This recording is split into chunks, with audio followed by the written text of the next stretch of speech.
What's happening, APLers? Here with a week 2 review. Our fantasy matchups went kind of the way that they were expected to go, maybe in a little different fashion than we got there, but we had a shitload of injuries along the way. So we'll talk about the injuries at the end, but first up, we'll talk about the matchup with Corey.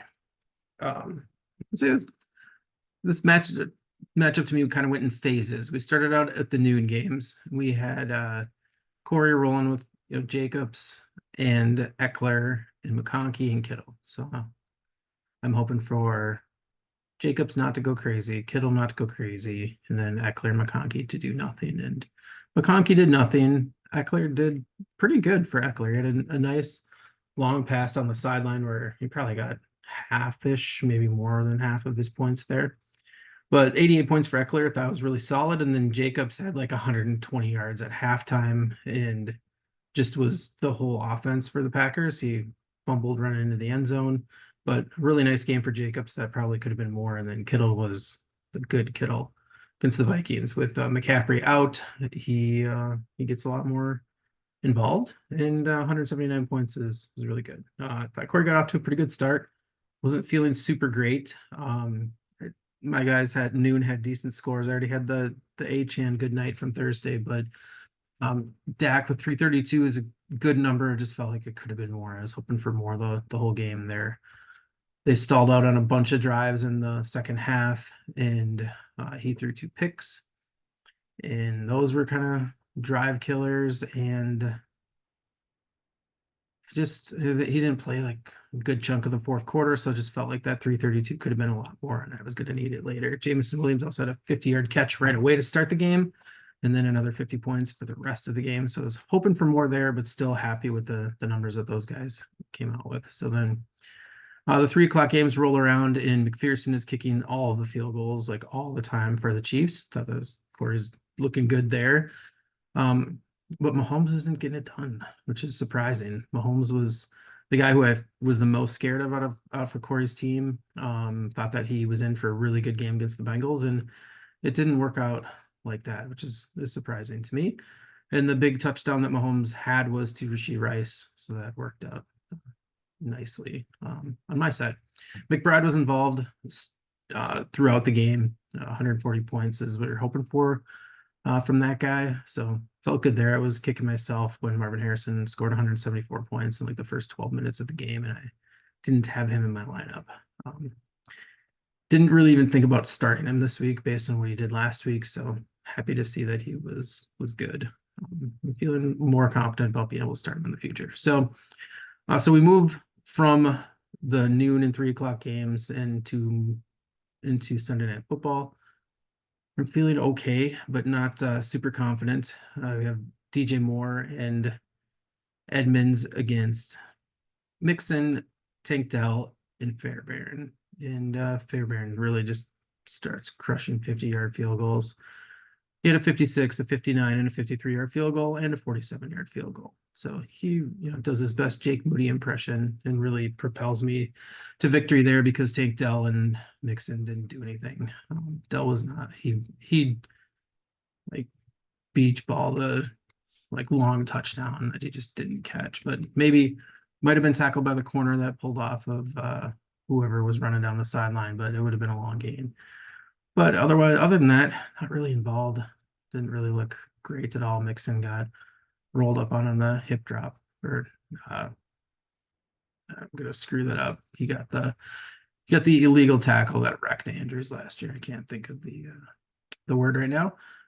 And then Corey's guys, Tremaine Edmonds is really good. DJ Moore did some, but not a lot. So we go into Monday Night Football. There's a comfortable lead, and Darnell Mooney does a nice job.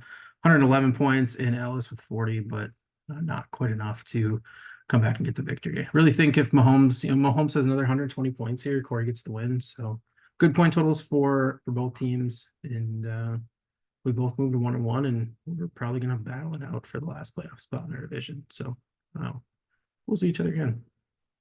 Next matchup is Daggy versus Greg. So I talked a little bit in the preview about Greg needing Greg's running backs look solid, and needs Purdy to do some stuff, and then needs his wide receivers to to go nuts in order to beat Daggy. So Purdy does maybe not go nuts, but Purdy has a really good game against the Vikings. They're trailing the whole time, passed a ton, 359, really good number. Jonathan Taylor, James Conner, really good, 137, 145. Can't complain about that at all. But the wide receivers really didn't do it. Shaheed got behind the Cowboys defense with a big long touchdown again. It's kind of be scary to see what the Saints do. Saints offense does when they actually have to like try the whole game, because they really haven't in either of their games so far.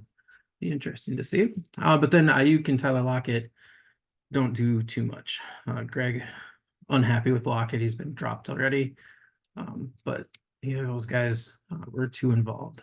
It's gonna Greg has the conundrum of who do you start, Isaiah Likely or Mark Andrews, and 0 for 2 on picking which is the correct guy to start this week. But even if Andrews is in the lineup, Andrews had just over 100 points. Let me look.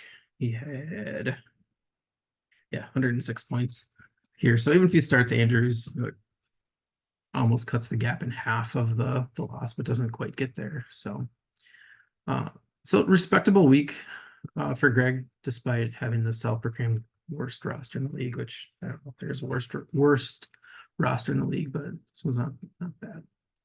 On the Daggy side, this is kind of like how the draft plan I think works out for Daggy. Kyler is the top scoring quarterback for the week with 402 points, and again didn't really have to try for the second half, so he had a really good game. Brees, like, not even that dominant, and still 141 points. He had a really nice touchdown catch, leaping catch in the end zone that looked pretty cool. Saquon did his thing on Monday night. Probably would have been nice if he would have caught that pass right at the end for everybody other than Corey.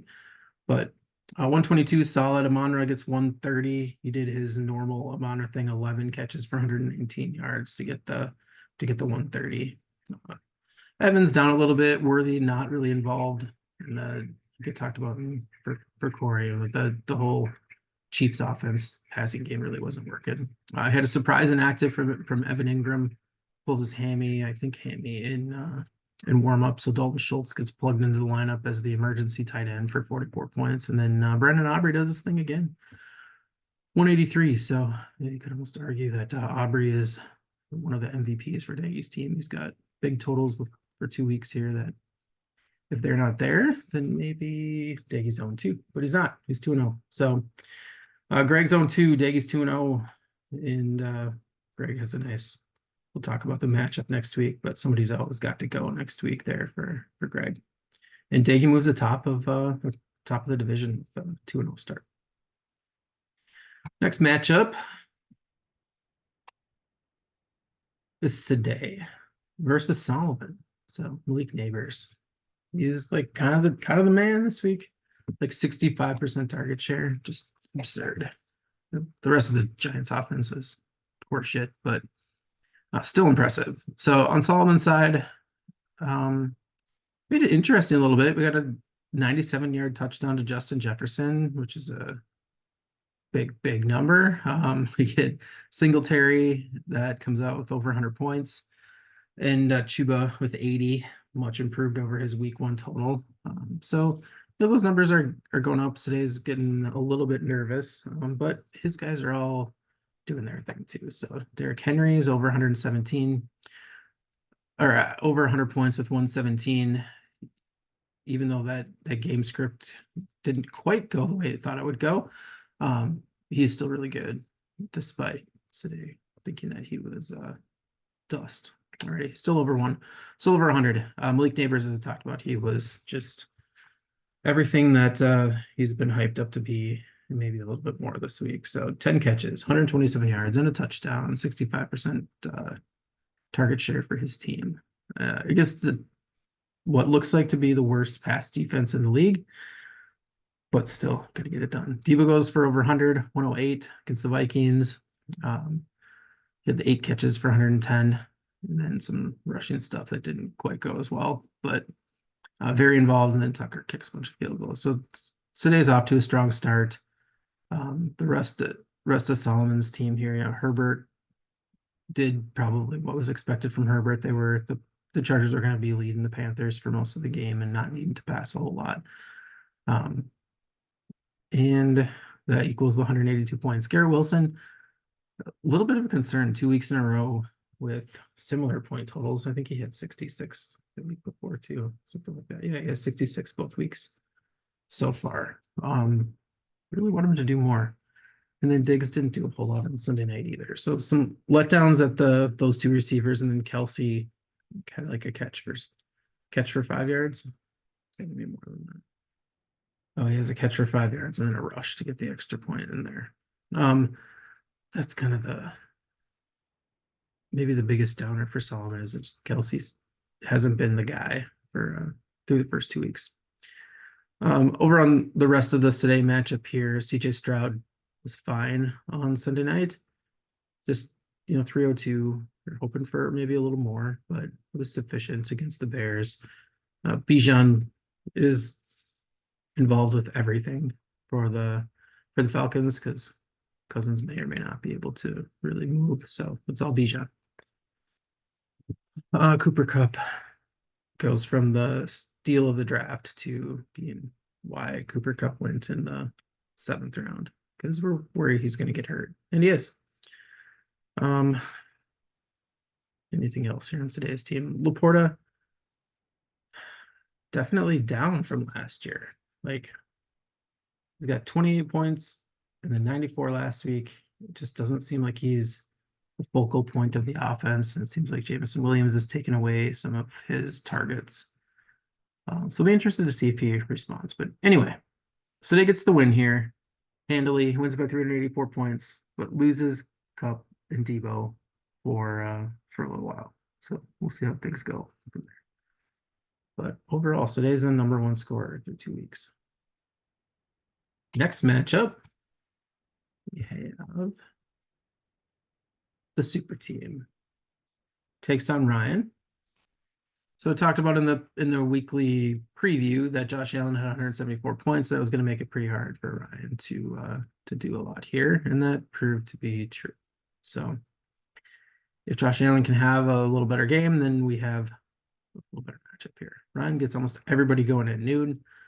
Rachaad White gets banged up during the game, and he plays off and on, only comes out with 24 points, and that Lions defense is really, really tough against the run. So maybe he doesn't get a ton more if he's not banged up, but 24 points there. ETN with 81 against a good Browns defense too. So those numbers are lowish for those guys, but explainable. Jamar Chase just looks like somewhat uninterested. The Bengals ran their whole offense through their tight ends this week instead of through Jamar Chase. And then Ryan makes some nice lineup swaps here. He gets JSN in instead of Deontay Johnson, and it's a big difference. Gets a 129 out of JSN, who maybe he's going to be a thing this year. Seems like he's the new Tyler Lockett, possibly. Deontay had 3 catches for 15 yards, so that's a nice swap. And then Ryan picks up Zach Ertz instead of I think Dulcich is who he had at 10, and Dulcich ended up with 35 points. So Ertz gets 128. So those are nice swaps in there. In the end, it's just Josh Allen, maybe some Jamar Chase and some Rachaad White down games. Don't do enough to overcome the super team. Over on the super team side of the ball, Jared Goff throws the ball 55 times for 307 yards and 326 points. You would like to think if you completed 34 passes and threw it 55 times, you'd have more than 326 points, but that's not how it worked.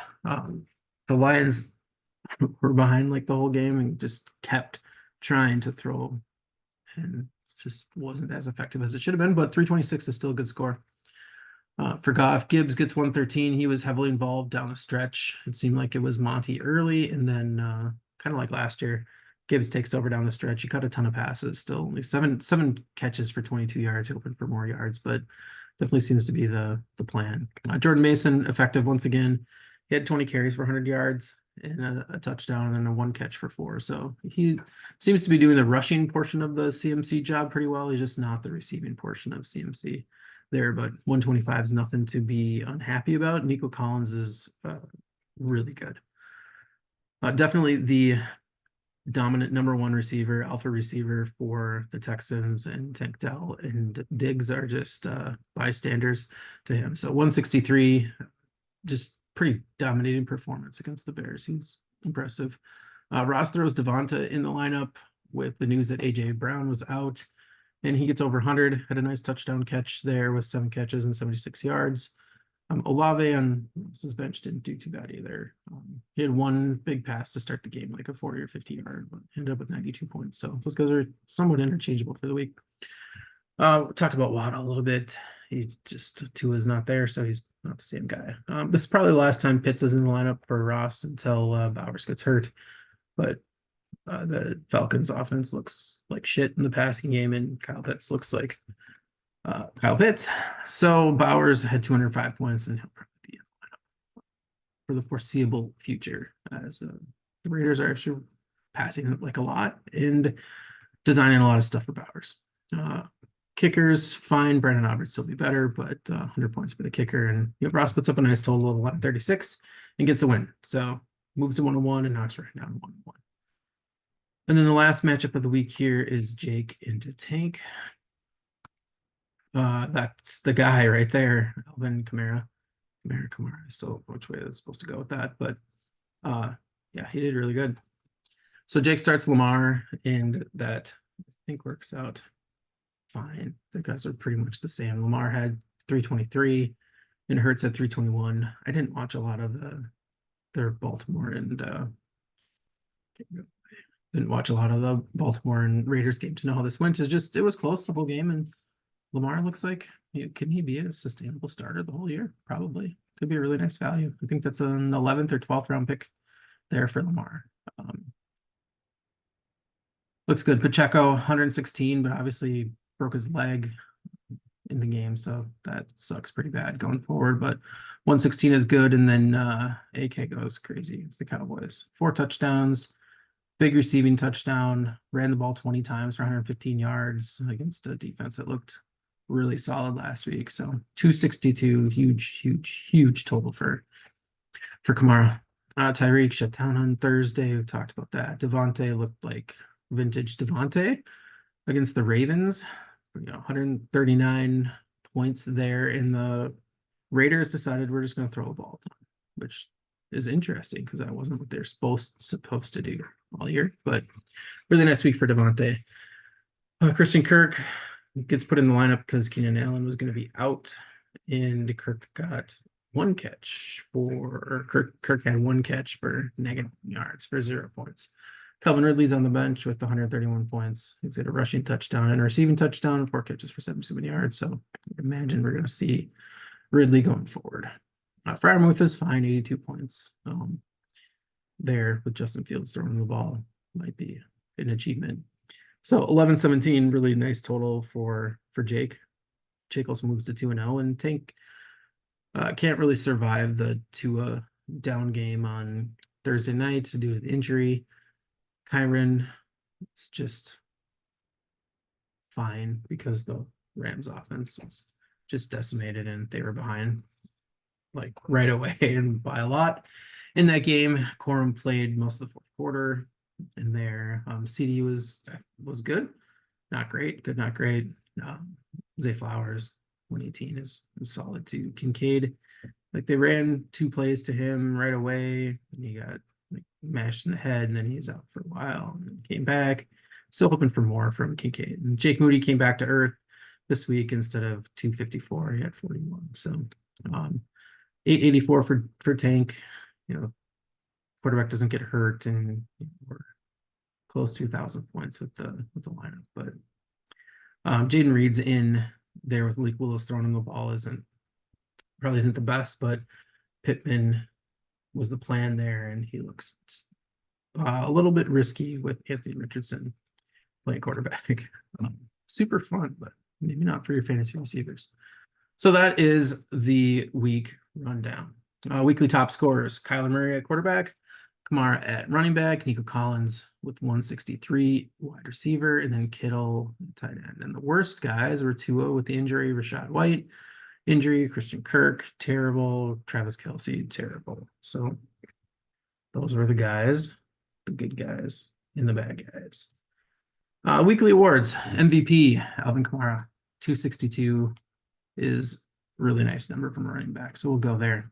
Rod of the week, I'll go Josh Allen for Ryan. That just pretty much brings down your whole week when your quarterback scores 174 points on Thursday. It doesn't give you a whole lot of excitement for the week. And I may have been difference maker. I debated on Mahomes there too, but Josh Allen. The no shit award, the one that I think didn't make sense to start, but actually worked out really well, was Darnell Mooney. So I saw Corey pick him up when the AJ Brown news broke, and I went, oh, good, I don't have to worry about that. But turns out I was wrong. You did have to worry about that. So 111 points for Mooney. So wouldn't do that. Probably Tank Dell for me. I think that's the winner for the week. Tank Dell had nothing, and Marvin Harrison is the should have guy. Swap those two guys, and it's more fun. That would have been good at Shamrock with the highest score in a losing effort is Corey, which was actually the 6th highest score of the week. So it works out okay. That way, the top 5 scoring teams all going to win. All right. So little slide here on people who are hurt. It's just ridiculous so far this year. So these are all the people that either are on IR or like could be on IR. So Daggy lost Amonra. Maybe or maybe not out this week. Evan Ingram, he lost just before the game, and then Bernard has some pec issue, so he's got 3 guys out. Mixon got the hip drop tackle, and then Mosley, I don't know what's wrong with him, but he's hurt. Solomon loses Jordan Love and possibly Jefferson. It sounds like Jefferson is gonna play this week, but he came out for a little while on Sunday. Jake loses Pacheco for a decent chunk of the season, and Njoku maybe for a few more weeks, and then Keenan Allen didn't play this week. Not super surprising for Keenan Allen, but you'd like him to make it through more than 1 week. Ross is down McCaffrey, which we knew he was hurt before the season started, but not up to this hurt. Loses Mostert in week 1, loses Higgins before the season, and then Walker last week too. And then Ryan has like almost a full slate of running backs that are either on IR or could be on IR. Spears and Rashad White may play this week, but both were injured last week. Bigsby also injured last week. Marshawn White, I think, yeah. He went on IR today. And then Jake Ferguson, obviously missed the game last week too. So today with Cooper Kupp and Debo, which we talked about. Greg misses Puka, Corey misses AJ Brown, and then Tank has Tua and Jordan Addison. Just like mid-season IR form through 2 weeks. So run through some of the pickups related to that tonight. Corey is looking to fill that second running back slot with the big acquisition of the night with it's Carson Steele, right? I don't know what. I just call him Blue Steel, but I don't remember if it's Carson. I got to look it up to see. It's Carson, right? Yeah, Carson Steele is the potential new lead back for the Chiefs. So Corey invests a good chunk of his free agency money there to lock down running back for a while for the Chiefs. So it'll be interesting to see how the Chiefs backfield plays out. It seems like he's going to be the guy that's going to get the carries, and then Samaje, maybe he's get the passing down stuff, but they're also potentially signing Kareem Hunt. Jake picked him up tonight. I made this before Jake made his acquisition. So it'll be interesting to see how all that shakes out. And then with Clyde Edwards-Helaire coming back in like week 5, potentially, what does that backfield look like? So Steele seems like a good bet for now. Daggy makes a bunch of moves tonight too. He adds Braylon Allen to back up Breece Hall, probably a good move. Picks up the strange, weird guy from Jacksonville who had a really nice week this week to fill up his backup tight end, and then fills in some IR spots here with Seahawks linebacker Dodson, who's been playing really well. He had nice point totals the first 2 weeks, and then Jalen Tolbert looked like he was the number 2 for the Cowboys this week. So he'll take Amonra's spot if Amonra can't go. I grabbed Cam Akers to fill in for Joe Mixon if Mixon's going to miss this week potentially, and then Long to fill in for Mosley. Jake takes Hunter Henry to fill in his probably starting tight end this week with Njoku still out. So $36 spend there on Henry. He was over 200 points this last week. Ross hopes for Mike Williams to do something while he waits for T. Higgins to come back. Ryan takes the deep ball specialist for Anthony Richardson for $33 here with the Alec Pierce. Seems like a good bet. It's been solid for 2 weeks. Sade has the unfortunate injury guys in Debo and Cup, and he just takes their direct replacements in Jawan Jennings and Jordan Whittington. It'll be interesting to see how those two guys play out. Whittington could be Cooper Cup light, or he could be not involved at all. Be interesting to see. That Tank picks up Sam Darnold to fill in at quarterback because Matt Stafford doesn't really have anybody to throw to. And then Solomon gets on the board here with Gabe Davis and Derek Carr. So some solid pickups for everybody. Interesting to see the bidding on who is next in line, and we're spending money and maybe nobody else is bidding on our guys, but I don't think that's a bad strategy because you want to make sure you get your guys. So, all right, the end here is to take a look at the standings and then look at next week. So in my division, still need to get my pictures going for me and Jake here. Dig is in the lead in our division, 2-0, 2-0 in the division, 11-10 as an average point total. Everything's going well. The big moves up are paying off, and we got 2 wins. Me, Corey, and the super team all locked up at 1-1 there. The 3-way tie just sorts by points. Weird, the super team is the lowest in points through 2 weeks between those 3. And then Greg's got the 0-2 there, but it's still early. Other division, Jake in the lead, he only won 2-0 today. Tank, Ryan, all locked up at 1-1, and then Solomon at the 1-2 spot there. So week 3, Tank versus the super team. We'll see if the Sam Darnold led fucking Tanks team can take down the super team. In week 2, as I mentioned way earlier, Solomon and Greg, the battle of the 0-2 teams. Somebody's going to get a win there. Be a fun one to watch. Jake takes on Corey. I play today, and then Ryan attempts to knock Daggy out of the unbeaten ranks. So I think that's it. Talk to you guys later.